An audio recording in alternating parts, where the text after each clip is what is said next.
Cuando yo era pequeña, en las fiestas de la familia, a mí me pedían cantar y yo me ponía de espaldas al público mirando a la pared porque me daba terror cantar. Sueño que un día surja un milagro en el cual Dios ponga su mano. Todo el mundo me conoce como Aidita Encarnación, pero yo soy Aida María Encarnación y La Raza. Yo nací en el pueblo de Fajardo. Yo soy caridura. Que yo pueda abrazarme, si como a Dios. Yo creo que desde que yo tengo memoria, yo estoy conectada de alguna manera con la música porque mi madre era cantante. Mi madre se graduó del programa ese famoso de los años 60 de Tribuna del Arte. Y entonces obviamente yo, al ella darse cuenta que la nena desde pequeñita cantaba, pues yo era su... No puedo decir experimento porque esa no es la palabra correcta, pero ella me llenaba libretas de escuela de letras de canciones y les hacía un índice y todo. Y después me sentaba a enseñarme las canciones una por una para que yo me las aprendiera. Si la gente dice por ahí hoy día que yo soy una bellonera, se lo debo a mi madre que hizo ese ejercicio conmigo. Yo tuve mi primera guitarra cuando tenía 5 o 6 años, cuando me gradué de primer grado. Yo fui al Honor y mi mamá, orgullosa y contentísima por las notas de la nena, me preguntó qué yo quería de regalo de graduación. Y yo le dije automáticamente, una guitarra. A mí dijo, ¿una guitarra? Sí, yo quiero una guitarra. Y la guitarra llegó. Y me puso a tomar clases de guitarra. Y tuvimos una mala experiencia, de hecho, con la persona que me iba a enseñar a tocar guitarra. Porque ahora hay una variedad de tamaños de guitarras para todos los gustos, las manos y para todo. Pero en esa época era una guitarra estándar, grande, una guitarra española. Y yo era una niña que tenía la mitad de la mano para la que tengo hoy día. Y él le dijo a mi mamá en esa primera clase que no me llevara más porque yo no iba a aprender a tocar guitarra porque tenía las manos muy pequeñas. Y mi mamá, ya tú sabes, que se puso grave. Y ella compró un método de guitarra. Mami no tocaba ni palitos en las parrandas, no tocaba nada, ningún instrumento. Cantaba espectacular, pero no tocaba ningún instrumento. Y mami cogió el método y ella lo interpretó. Mira, aquí dice que esta es la cuerda número 1, 2, 3, 4, 5, 6, que este dedito es el 1, que este es el 2, que este es el 3, que este es el 4, y que si vas a hacer la menor, este dedito va aquí. Estos son los trastes, esto. Leyendo ese método, era un librito azul. Ahora mismo no me acuerdo ni cómo se llamaba el método, ni quién lo había escrito. Pero era un librito azul. Y yo aprendí a tocar guitarra con mi mamá, que no sabía tocar guitarra. Esas primeras clases de guitarra. Así que yo tengo contacto con la música desde muy, muy, muy pequeña. Y de ahí, pues, a través de la escuela, obviamente, pues, casi toda la gente que tiene talento para la música, la escuela casi siempre es una plataforma inicial para tú desarrollar cualquiera de los talentos que tú tengas, sea cantar, sea tocar instrumentos o sea lo que sea. Y en mi caso, quizás no tanto la escuela elemental, porque fíjate que te estoy diciendo que yo me conectaba con la música a través de la guitarra, pero aunque yo cantaba, a mí me daba miedo cantar. Y no es hasta la escuela intermedia que yo le pierdo el miedo a cantar. La primera artista que yo vi en mi vida en un concierto, mi mamá era fanática de Lucecita. Mi mamá obviamente es de la época de la Nueva Ola, en la época de la guerra de Lisette y Lucecita, y mi mamá era fanática de Lucecita. Entonces, el primer concierto que yo vi en mi vida en vivo de un artista fue el de Lucecita. Y eso a mí me impresionó tanto que eso a mí se me quedó en mi mente como si la estuviera viendo el día de hoy. Y yo podría haber tenido, qué sé yo, 8 o 10 años. Y entonces, pues, esa artista que yo entendía que yo quería emular y que era mi ídolo en ese momento era Lucecita. En mi casa se escuchaba de todo, porque mi mamá era una gran cantante de boleros, pero en mi casa se escuchaba todo, se escuchaba boleros de los Fanchos, de los Condes, se escuchaba salsa igual, se escuchaba baladas de Camilo Sesto, de José José, de Rafael, de España, de Rocío Jurado, se escuchaba de todo.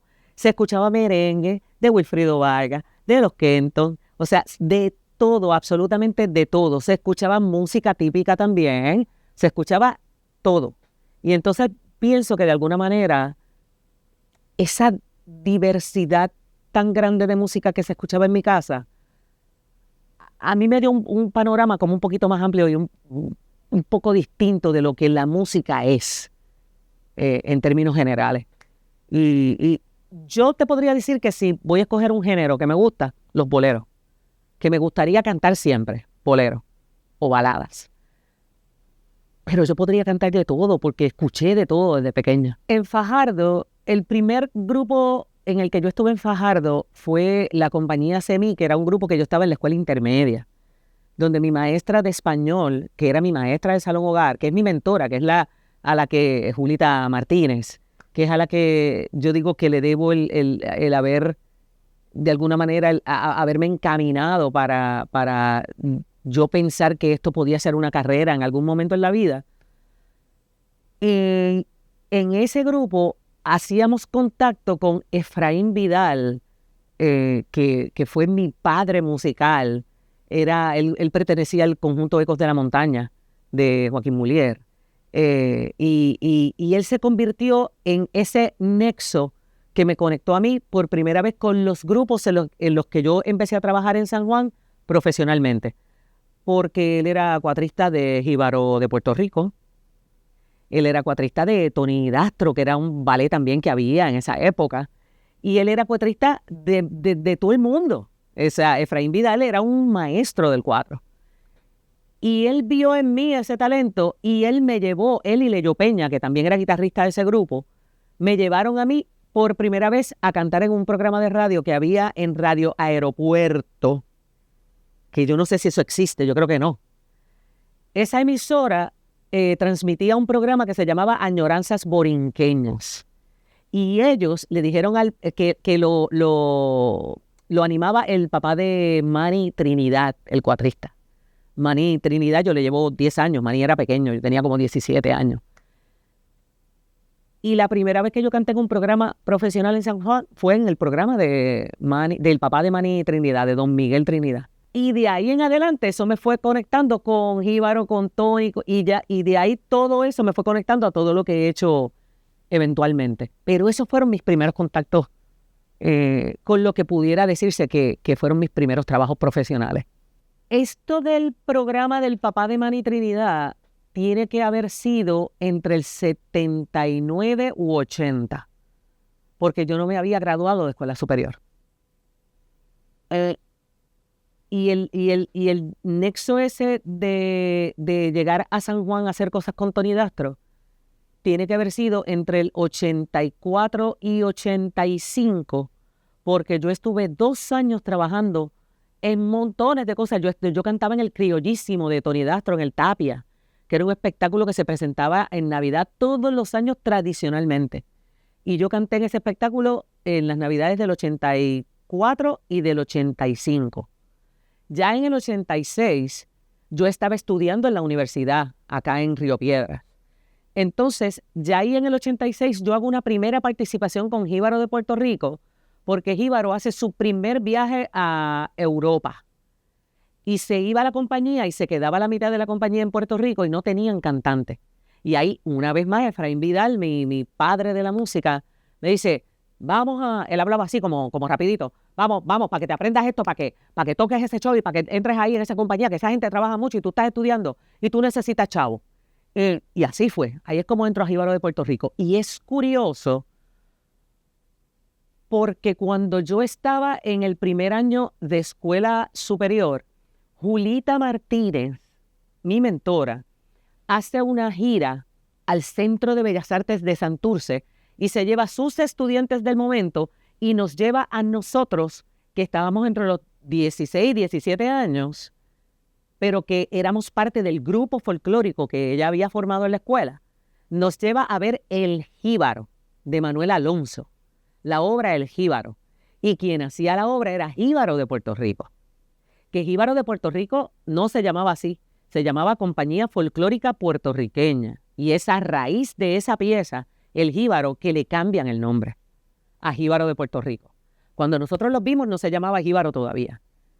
Y para mí eso fue fascinante, porque yo había visto muchos grupos folclóricos, y tú sabes que los grupos folclóricos de Puerto Rico, Areito, Retablo, que estaba en esa época, el mismo Ballet de Tony Dastro, que era más una revista folclórica, pero era un gran grupo, eran maravillosos, pero Jíbaro tenía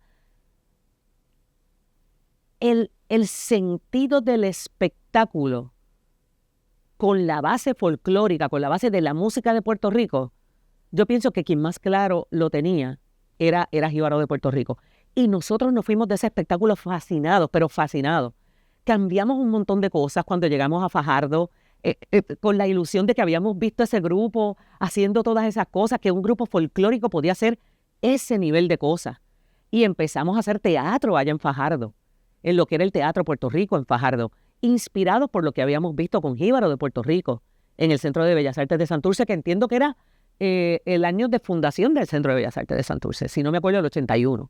Si no es 81, es 83, pero es por ahí cerca.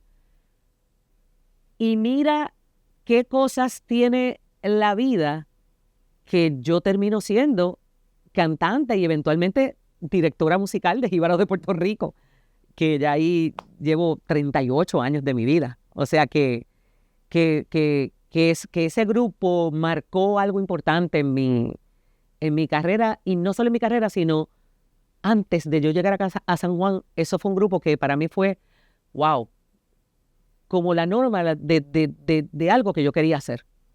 Yo no estudié en la Universidad de Puerto Rico, yo estudié en la Universidad Interamericana. Yo entiendo que por algún error de orientación, porque yo no terminé la escuela superior regularmente. Yo terminé la escuela superior por exámenes libres. Y yo tenía el promedio para entrar a la Universidad de Puerto Rico y el College Board tenía la puntuación que se requería. Pero por algún error de orientación, entiendo que fue, pienso yo, no sé, a lo mejor no, pero pienso yo que fue eso. Yo entro a la Universidad Interamericana porque no pude entrar a la UPI. Pero yo me hospedaba aquí en Santa Rita. Yo me hospedé ahí en Santa Rita, como en 5 hospedajes de aquí de Santa Rita. Prácticamente yo te diría que el 80% de la actividad musical que yo hacía en esos tiempos iniciales de la universidad, los hacía en la Universidad de Puerto Rico. Ensayos, montajes de cosas con amigos que tenía que estudiaban en la UPI, pero me conocían a mí a través de la música y montábamos cosas y las hacíamos ahí. O sea que tengo una conexión directa con un montón de gente. Julio Monge, que es un bailarín maravilloso que está ahora mismo haciendo Compay Segundo en el Buenavista, en el musical del Buenavista. Es mi hermano del alma, es de Fajardo también. Y hacíamos 1000 cosas acá en la Universidad de Puerto Rico. El vínculo con el teatro, yo tengo vínculos con el teatro desde que estaba en Fajardo, porque, como te dije, nosotros inspirados en lo que habíamos visto, hicimos montones de cosas. Y cosas que con la visión que teníamos nosotros, porque éramos estudiantes.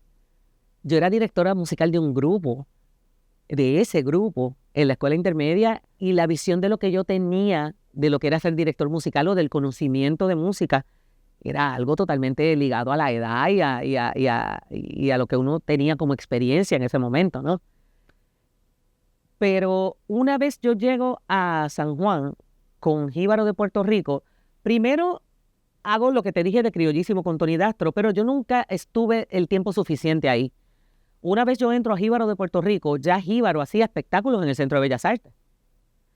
Y yo empiezo a tener esa conexión directa con la sala más importante de este país, de teatro de este país, y de un nivel alto en este país. Pues eso mismo es lo que me conecta a mí con el teatro musical, porque Jíbaro empieza a escribir piezas, el doctor Eric González empieza a escribir piezas en las que entonces me reta a mí a escribir música para esas piezas. Y por ahí empieza esa conexión. Y por compañeros de teatro verme ahí hago yo el primer musical de Broadway, que es Fama, el musical, basado en la serie, ¿te acuerdas de la serie Fame? Basado en la serie Fame, hay un musical de teatro en Broadway, y ese musical se hizo en Puerto Rico en 2006. Y es ese musical que lo dirigió Sonia Valentín y lo produjeron Sonia y Albanidia, la compañía que ellos tenían, Copelar, o tienen, no sé si la tienen todavía. Es Ese es mi primer musical y el que me conecta con la historia del teatro musical. Yo no me gusta decir tipo Broadway porque no, es Broadway, solo que hecho en Puerto Rico. Eso es lo que me conecta a mí con esa línea del teatro musical. De ahí me ve Miguel Rosa y me llama para Rent. De ahí me ve a Dianés y me llama para Hairspray. Ahí todo, y una cosa te va conectando con la otra. Ya de ahí la gente te va viendo y dicen, adiós, ¿y esta quién es? Esta es, y por ahí sigue hasta el sol de hoy. Yo mis estudios son educación superior con concentración en español. Mis estudios no tienen que ver nada con música. Yo me preparo acá individualmente con las cosas de la música, pero a nivel universitario es educación superior con concentración en español. Yo nunca di una clase en ninguna escuela. Nunca. Yo estaba tan metida en la música y tengo que agradecer a la vida, al universo, a la fuente de la vida, el que siempre he tenido trabajo en lo que amo, que es la música, que es cantar, que es tocar instrumentos. A través de Jíbaro de Puerto Rico conozco yo a Nercy Córdoba, una bailarina de Eloísa que estaba en Jíbaro, maravillosa, una dura en bomba de Eloísa. Y ella estaba en un grupo que se llamaba Las Bohemias. Ese grupo, ahí estaba Georgie Borri, la actriz, ahí estaba Sharon Riley, ahí estaba Claribel Medina, y entonces hacían espectáculos. Uno de esos espectáculos se llamó Bohemias en Hi-Fi. Yo estuve en la última sección de ese proyecto, que era Bohemias en el Normandy, y nuestro primer espectáculo era la reinauguración del Normandy en el 89. Y por ahí me voy conectando con otras cosas. Antes de eso, José Chimelis, todo ha sido a través de Jíbaro de alguna manera. José Chimelis, un bailarín de Jíbaro de hace muchos años, se fue hace muchos años, él conocía al cuatrista de Guayciba, que era un grupo de música típica puertorriqueña, que se caracterizaba porque los arreglos musicales eran un poquito más, antes les decían progresivos, eran arreglos basados más en jazz, basados en cosas que no se identificaban tanto con lo que eran los arreglos de la música típica autóctona, ¿no? Y él me dice que están buscando cantantes para ese grupo. Yo voy a la audición, me acuerdo como ahora, voy a casa de Félix Ayala, Félix Guayciba, el que es fotógrafo hoy día. Voy a casa de Félix Ayala, canto, y nunca más la chica a la que yo sustituí volvió, nunca volvió. Yo me quedé en ese grupo y yo grabé 5 producciones discográficas con ese grupo. Echemos para adelante, Por ti doblaré rodillas, Borinquen Nido de Amores, que lleva el título de un tema que escribí yo con Luis Martínez, el papá de mi mentora de Fajardo. Apoya lo nuestro y Contra viento y marea. Y esas 5 producciones discográficas de Guayciba, que estaban muy bien parados en lo que era el ambiente de discográfico de ese momento y en lo que eran los grupos típicos de ese momento. Guayciba estaba muy bien posicionado. Y ese grupo, entonces, me lleva mi voz a la radio. Me acuerdo que en el 93, ese tema, Borinquen Nido de Amores, se pegó en todas las emisoras principales. En Z93, en Salsoul 98, Estereotempo. Nosotros cantamos en lo que era el Encuentro de los Grandes, que era una actividad que hacía Estereotempo. Y era, pues tenía una acogida maravillosa el grupo. Yo tengo fanáticos todavía hoy día que me recuerdan de eso y que tienen CDs de ese grupo todavía.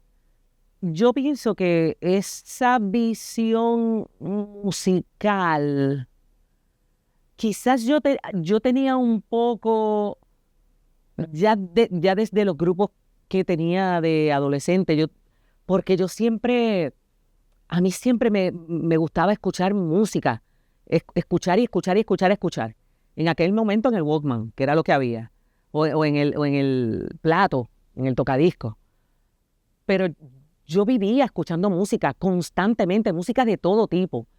Y siempre me gustaba crear de alguna manera y convertir lo que yo hacía en otra cosa con esas influencias que yo tenía de las distintas cosas. Una vez yo entro a Guayciba, yo conozco a Neftalí Ortiz, el cuatrista. Neftalí es el responsable de lo que era el estilo de los arreglos musicales de Guayciba. Ya cuando yo entro a Guayciba, ellos no tenían, sí, Félix cantaba y la niña que estaba antes que yo cantaba, Gisela. Pero cuando yo entro hay como un punto de cambio, porque como mi mentalidad vocal era otra, pues el montaje de los coros cambió, el montaje de lo vocal cambió y todo se apegó más al estilo de lo que Neftalí Ortiz creaba como director musical. Yo aprendí mucho con Neftalí Ortiz. En nuestras grabaciones, las grabaciones de los CDs de Guayciba se hicieron siempre en el estudio de don Pedro Rivera Toledo. Cuando yo conozco a don Pedro Rivera Toledo, ahí entre el principio de los 90, porque lo primero que yo grabé con Guayciba fue en el 90, ya desde esa primera grabación con don Pedro Rivera Toledo, eso fue una escuela que también a mí me abrió otro universo totalmente diferente para poder jugar con lo que hacíamos dentro de la música típica. Me acuerdo siempre, estábamos grabando ¿qué era lo que yo estaba grabando? De Apoya lo Nuestro, creo que era, del cuarto CD que yo grabé con Guayciba.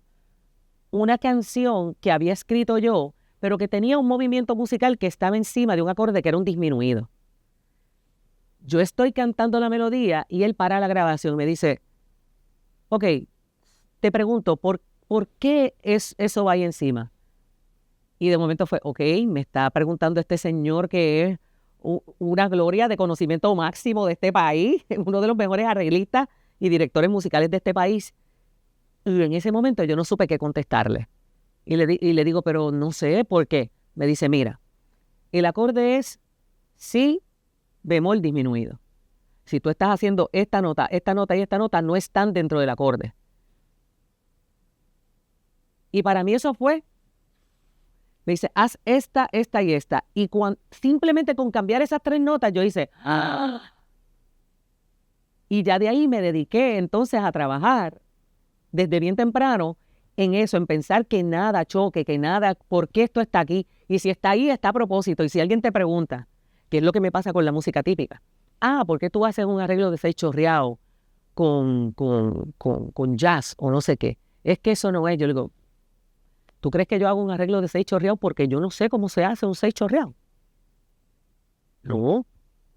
La base es 6 chorreado. Pero por aquí nos vamos para acá y por aquí nos vamos para acá. Y regresamos al 6 chorreado. Y eso yo lo aprendí en esa época y eso fue entre el 90 y el 98, que fueron esas grabaciones con el grupo Guayciba, con Pedro Rivera Toledo. De ahí don Pedro Rivera Toledo me llamaba para hacer coro. Yo hice coro en un disco de Marco Antonio Muñiz. Yo hice coro en discos de artistas que tú no tienes ni idea, que no se sabe que esa es mi voz, que mi voz está ahí, en esas grabaciones. Si yo te digo la grabación, tú la escuchas y si tú conoces mi voz, te haces, anda, sí, está ahí. Y eso fue una conexión maravillosa y eso fue otro aprendizaje increíble con el maestro, que se nos fue hace poco, el maestro Pedro Rivera Toledo. Los 90 para mí fueron, yo pienso que esa década de los 90, por esas mismas conexiones y la gente que íbamos conociendo, Perico Ortiz nos hizo un arreglo en el último disco de 2 canciones mías. Él arregló 2 canciones mías para ese último disco de Guayciba. En Guayciba conozco a Ailín González, que era la otra cantante principal de Guayciba. Y de ahí, una vez finalizamos esa etapa nuestra en Guayciba al final de los 90, creamos un grupo que se llamaba Alma con Alma, que era un grupo de mujeres cantando boleros, que eso todavía no lo hay. En aquella época todo el mundo decía, pero 2 mujeres cantando boleros, qué raro, pues a dúo. Y como las voces mezclaban tan bien, era una maravilla. Ahí arregló Humberto Ramírez. Ahí arregló un montón de gente, Neftalí Ortiz, Manny Trinidad arregló ahí, Ramón Sánchez arregló ahí, Ramón Vázquez arregló ahí. Ahí en ese disco es una joya. Eso se grabó en el 2003 al 2004. Se grabó ese CD. Y todavía está Julito Alvarado, trompetista maravilloso. Nos hizo un arreglo de alma con alma del tema del disco, que era una maravilla. Y así es, yo pienso que es que la música también de alguna manera, esas raíces van creando, van ramificando y van creando cosas, y lo que haces aquí crece más para acá, y lo que haces acá se abre más para acá, y todo eso te va conectando a las distintas cosas que uno hace. La primera canción que yo escribí en mi vida, la escribí en la intermedia, estaba en 8º grado. Es una canción que se llama Mi Sueño.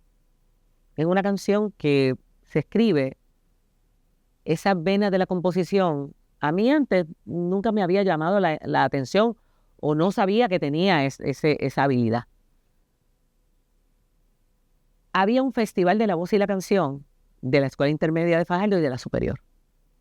Y estaban haciendo audiciones, o estábamos sometiendo canciones para los de la intermedia. Como yo no me consideraba compositora, yo vi lo del anuncio y yo dije, pues mira, me puse a tratar de escribir canciones, y como que no me salió. Un día, nosotros teníamos una amiga de la escuela, que su mamá la había abandonado de pequeña. Entonces nosotros estábamos en la intermedia. Pues en la intermedia tú sabes que tú te quejas de tus papás, te quejas de tus hermanos, tú te quejas de todo el mundo. Ya después la madurez te hace saber que eres tú.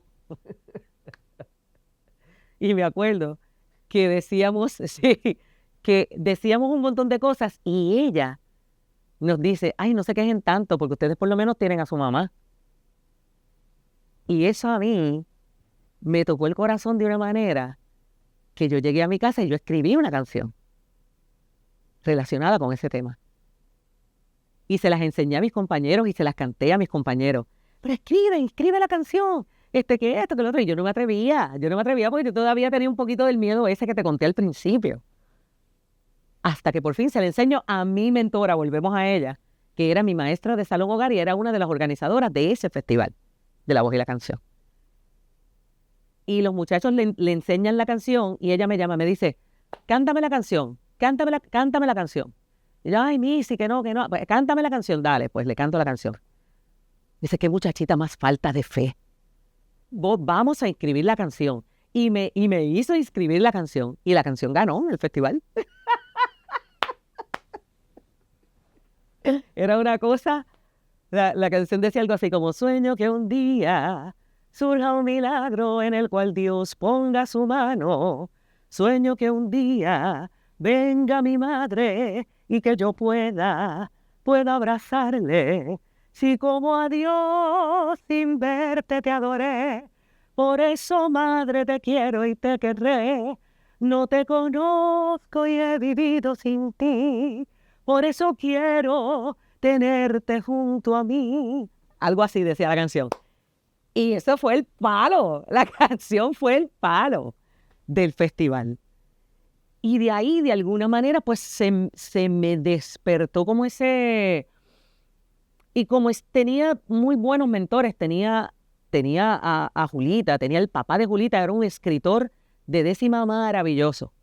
Y yo iba y le escribía las décimas y él me decía, ok, esto está chévere, pero esto, mira, acuérdate que esto tiene que tener tal cosa, tal cosa, tal cosa, tal cosa. Y así empecé yo a escribir música. Después empecé a escribir canciones para el grupo folclórico. Y entonces ya después se me quitó el miedo, porque tú sabes que eso con los artistas es una para que lo haga y 50 para que no lo haga. Y empecé a escribir canciones para el grupo, y mire, Missy, esto. Y las bailábamos y las cantábamos en el grupo.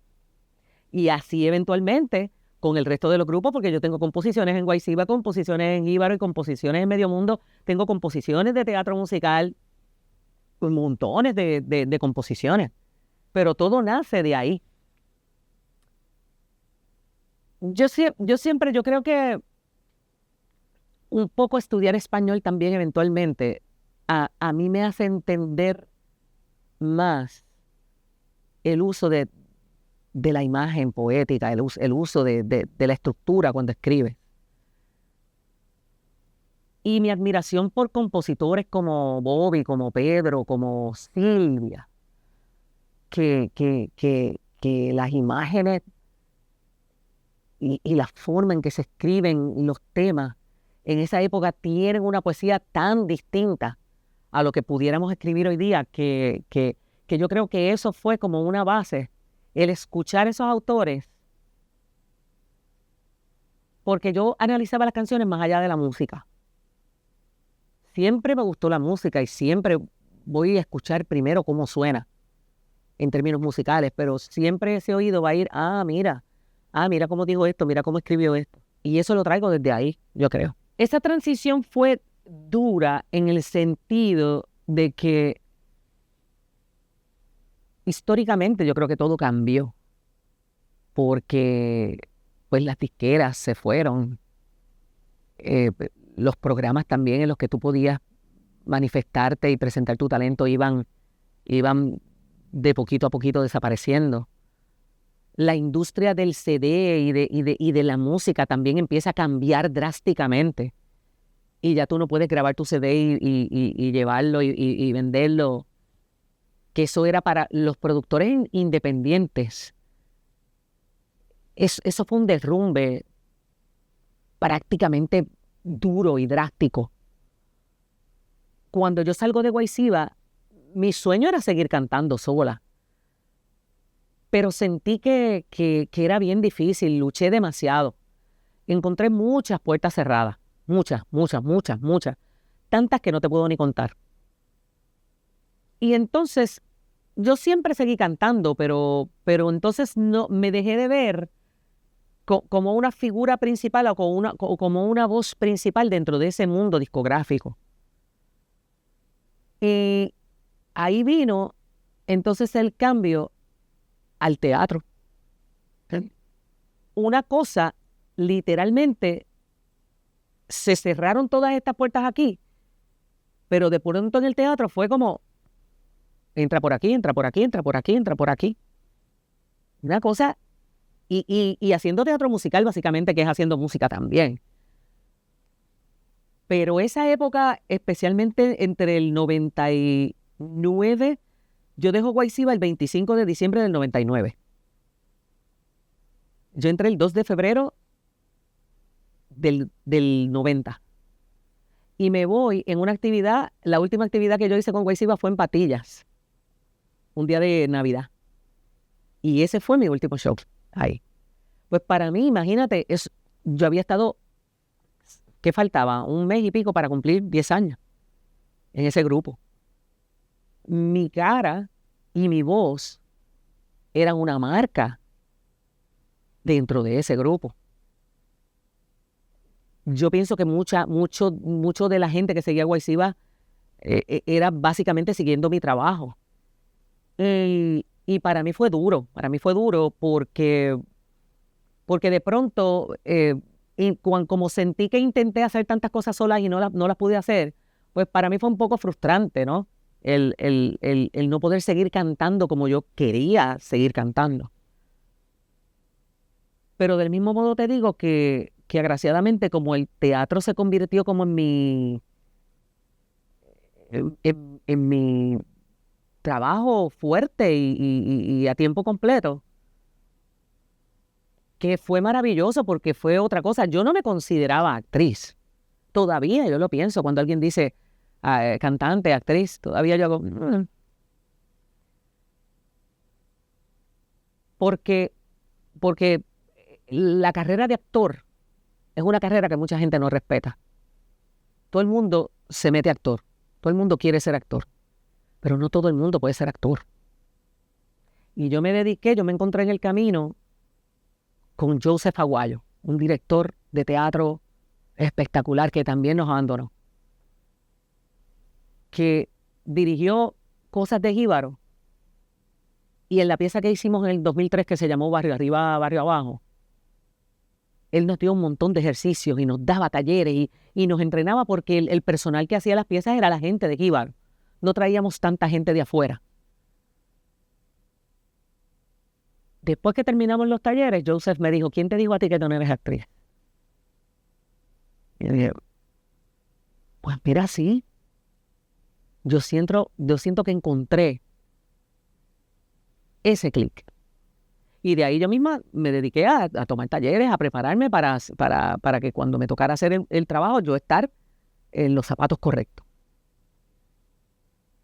Pero fíjate que esa transición de la música y de no poder seguir haciendo prácticamente lo que yo quería hacer con la música es lo que me conecta con lo que es básicamente mi trabajo principal hoy día. Tú vienes del mundo de la música, donde la forma de hacer las cosas, quizás, cuando tú vienes de grupos que, por ejemplo, tú montas la música aquí, y tú me das este acorde y yo te doy este, y tú me dices que esta voz y yo te digo que esta, no tiene ni la misma cantidad de ensayo, porque requiere de otras cosas y hay no digo que el teatro tiene un expertise increíble, pero en la música hay unos conocimientos que te logran llevar al otro lado un poquito más rápido. O sea, si alguien va a cantar una canción en do mayor, pues yo sé, da, do mayor, la, ta, ta, ta, ta, y ya, y lo voy a acompañar, y porque ya eso está aquí. El teatro es extremadamente sacrificado. La cantidad de ensayos que tú tienes que hacer para estrenar y hacer un fin de semana. A veces están un mes entero, 2 meses si es un musical o 3, ensayando a diario 3, 4 horas para lograr que el producto que vea el público al final tenga el nivel que tú quieres.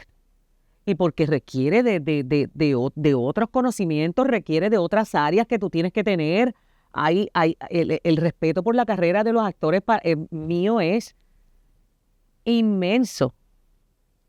Por eso te digo que no todo el mundo puede entrar ahí, porque no todo el mundo entiende la seriedad de ese medio. No todo el mundo lo entiende. Yo podría decirte que son igual de sacrificados, en el sentido de que si tú quieres que las cosas estén bien hechas, tú te tienes que sacrificar y tienes que trabajar duro para que las cosas estén bien hechas.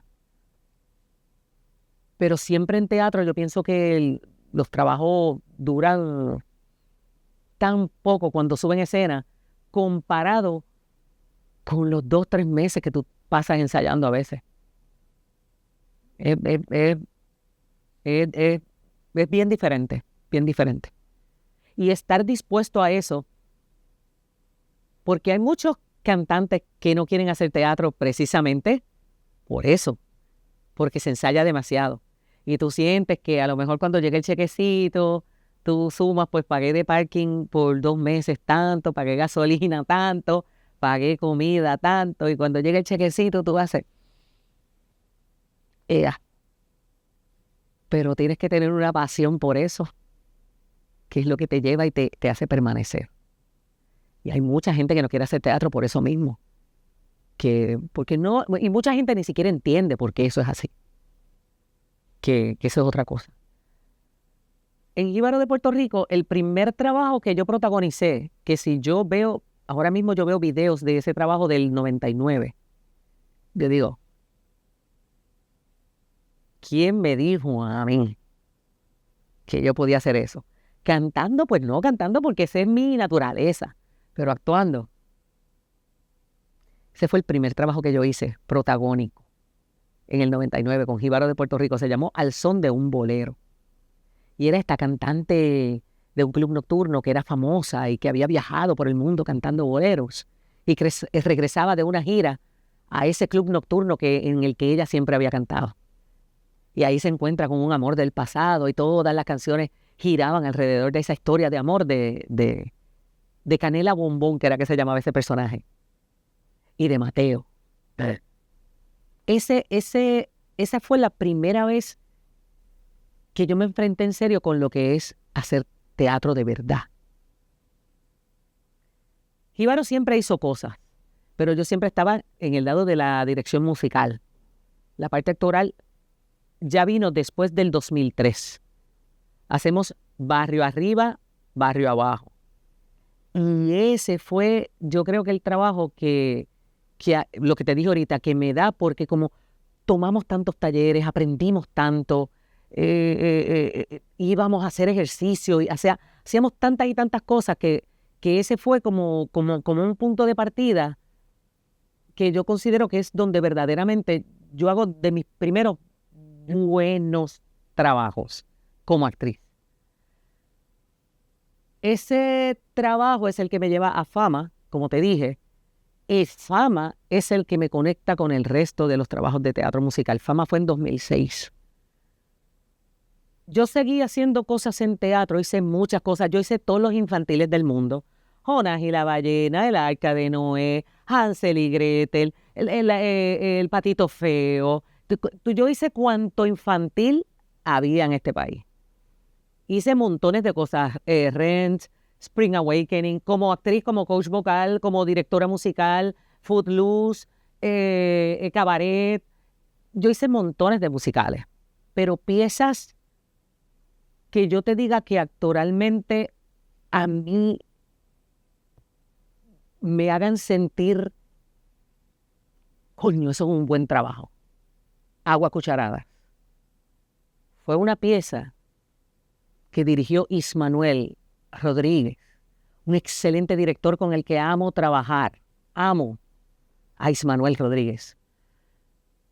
Ismanuel montó ese trabajo, se llamaba Agua a Cucharadas porque la historia giraba alrededor de la historia de una mujer que era mi personaje, Odessa, que era usuaria de crack. Eran 5 adictos. Y una vez ella deja el vicio, se crea como una red de apoyo a distintas personas que están en adicción, y ella es prácticamente como la madre o como la que logra que esa gente permanezca limpia. Y la historia se llama Agua Cucharadas porque a causa de su descuido por el uso del crack, muere su hija porque no la alimenta. Y entonces uno de los consejos que le dio el médico era que como la hija vomitaba mucho, que le diera agüita poquito a poquito para hidratarla, pero no lo logró, la nena muere. Y eso a ella la hace caer en una crisis profunda, y de ahí ella se levanta y crea esa red de apoyo. Pero entonces tiene una cantidad de problemas a raíz de todo eso, que entonces tiene un hijo que le recrimina todo el tiempo de que ella no los cuidó, no los atendió, pero que entonces sí podía salvarles la vida a esa otra gente. Y por ahí conecta la historia, y lo que te digo es, la comunicación de ella con esa gente era a través de una computadora. La escenografía era 5 cubículos y cada actor estaba en uno de esos cubículos, y nosotros nos comunicábamos, se ponía en una gasa que tenían esos cubículos lo que estábamos escribiéndonos para comunicarnos. Los ensayos con el actor, el trato con el actor y el insumo del actor es directo casi siempre. El tú ensayar una obra donde tú no puedes mirar a tus compañeros nunca durante 2 horas, eso es un ejercicio pero impresionante. Y nosotros lo logramos. Y ese es uno de los trabajos que yo con más cariño recuerdo, y también fue otro punto de cambio en mi manera de ver la actuación. Y eso gracias a Ismanuel Rodríguez. Es esta pieza de Agua a Cucharadas fue, si no me equivoco, 2011. No estoy segura, pero creo que ya estábamos entrando en la segunda década de los 2000. Eso a mí me posiciona, si fue un cambio para mí en términos de cómo yo veía la actuación, también fue un cambio en cómo la gente me veía.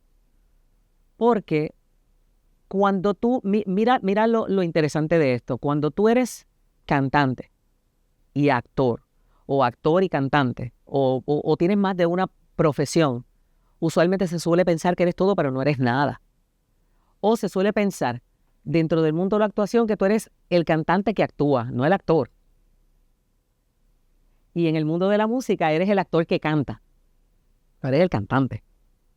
Y entonces para mí esa pieza de Agua a Cucharadas cambió cómo se me veía a mí en el mundo de la actuación. Porque sí, siempre había gente que me decía, wow, que tú eres talentosa, tú actúas bien, o tú dices bien. Pero esa pieza fue la que de verdad cambió ese ojo de la gente del teatro hacia mi trabajo como actriz. Y eso me lleva a una cantidad de trabajos maravillosos.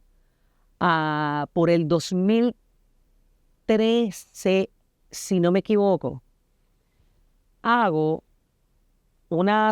fue antes, creo que fue 2008. Hago la zarzuela Cecilia Valdés. En esa zarzuela yo hacía 2 personajes, pero uno de los personajes, ese personaje nunca lo había hecho nadie más, nada más que Ruth Fernández, porque es un contralto. Y los contraltos en Puerto Rico, hay contraltos, pero tú no conoces tantísimas mujeres contraltos que se conozcan. La mayoría de las voces que tú conoces son voces agudas. Y entonces para ese personaje se requería un contralto. Cuando Ruth enferma, que reponen la pieza, me llaman a mí para hacer ese personaje. Y yo recuerdo como si fuera hoy. La señora fue al espectáculo. La señora me regaló el bastón con el que ella hacía el personaje, que ella lo guardaba todavía desde los años 90. Ella lo guardaba con ella y ella me lo regaló. Y ya estaba un poquito ida, porque su Alzheimer estaba bastante, ya se notaba que estaba bastante adelantado. La música está en otro lado de tu hemisferio, de tu cerebro. Eso está en otra neurona distinta. Antes de la pieza, de presentar la pieza, le hicieron un homenaje. Y el maestro César la acompaña a cantar esa canción icónica de esa zarzuela. Dolores Santa Cruz. Aquí está Dolores Santa Cruz. Ella tenía la voz un poco más oscura que la mía. Ella cantaba un poco y hablaba incluso más oscuro. La mujer cantó la canción y no falló una sola nota. Una sola. Y cruzó el escenario e hizo el bloqueo que hacía en la pieza en los 90. Caminó el escenario completo y cuando lo terminó, aquello se cayó en cantos aquel teatro. Porque fue una cosa maravillosa. Y esa es una de las cosas que yo recuerdo, también una de las piezas que yo con más cariño recuerdo, porque a mí Ruth Fernández me parece que fue una mujer que en su época abrió muchos caminos, no solo para las mujeres cantantes, sino para las mujeres negras y para los negros en general, negros puertorriqueños. Y es una pena que a raíz de un suceso se haya borrado su carrera entera y todo lo que esa mujer contribuyó. Es una pena. Que está bien, pues fue algo difícil, ¿no? Pero esas puertas que abrió esa mujer para el resto de las que vinimos por ahí, no se deben olvidar. Y creo que es tiempo ya de pasar la página y perdonarla y darle el lugar que se merece. Y esa es una de las experiencias en teatro que con más cariño recuerdo. ¿Qué más? Yo hice una pieza de teatro musical que se llamó Nine, que era basado en la pieza de Fellini, 8 y medio. Esa pieza yo hice Saraguina, que era la prostituta de la historia, que un niño de 9 años se enamoraba de ella y ella le cantaba una canción. Para mí esa fue otra pieza maravillosa. Hairspray, por supuesto, porque también de alguna manera al hacer Hairspray, porque aunque ya yo había hecho fama, Hairspray, por las canciones que me tocaba cantar, el grado de dificultad de esas canciones, pues también me da otro nivel de respeto grande.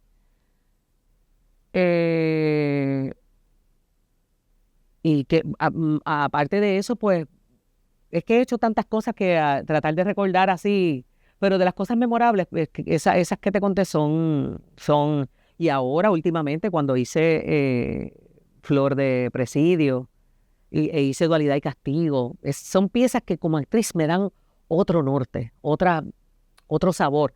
Y son piezas, porque en Agua Cucharada yo no cantaba, no es un musical.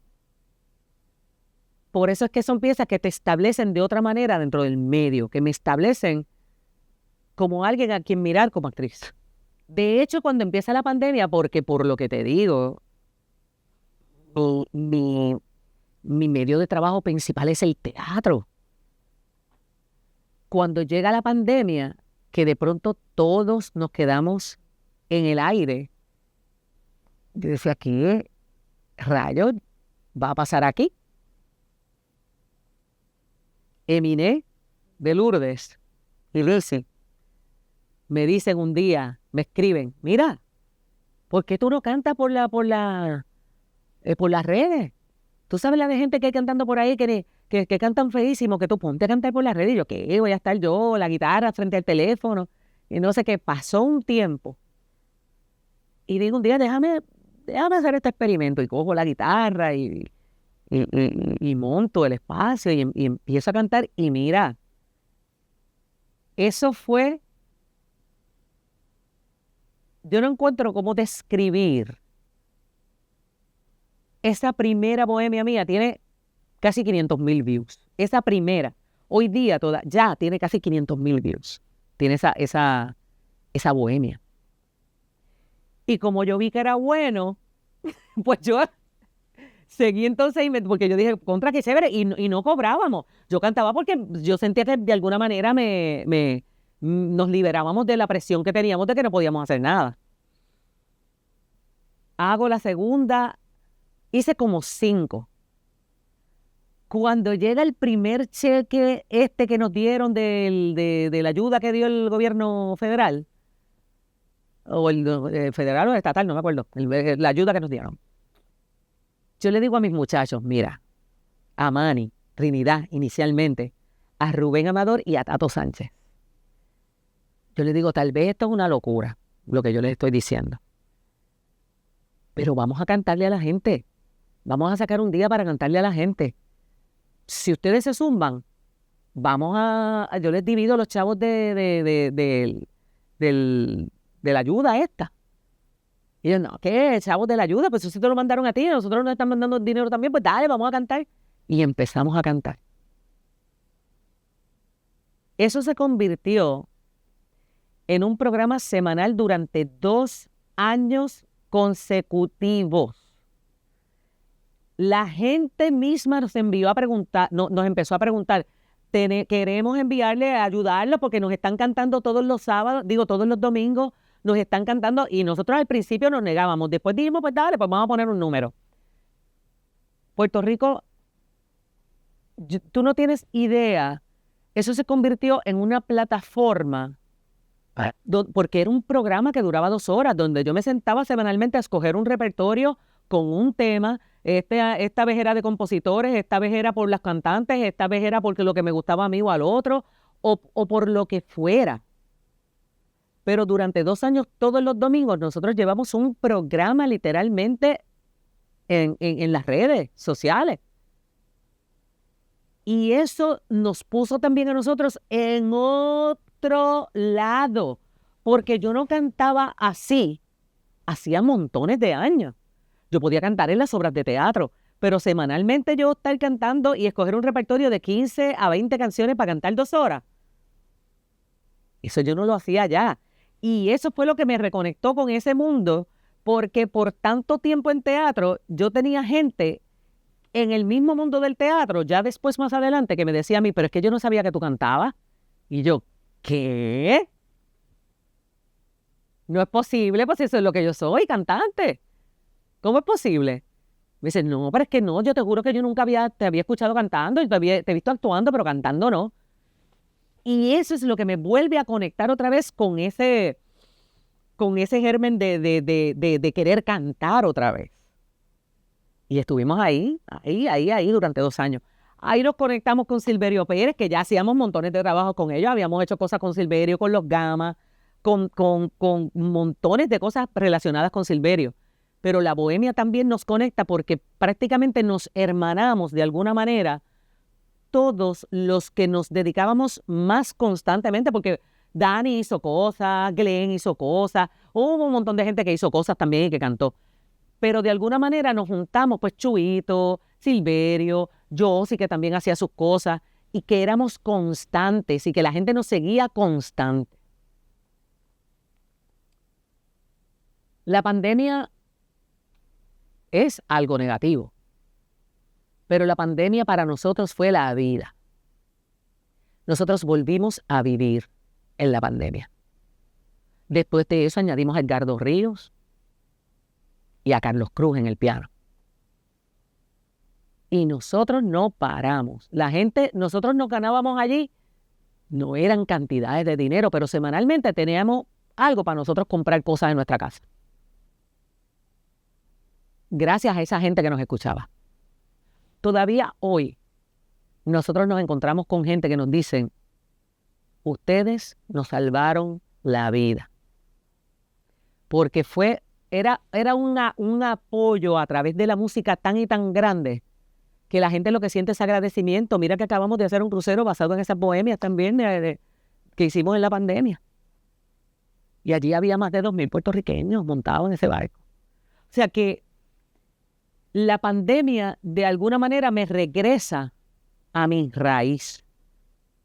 Y es de ahí entonces que viene, porque yo nunca grabé un disco sola. Nunca. Yo grabé con Guayciba 10 años. Yo grabé en cosas de don Pedro Rivera Toledo.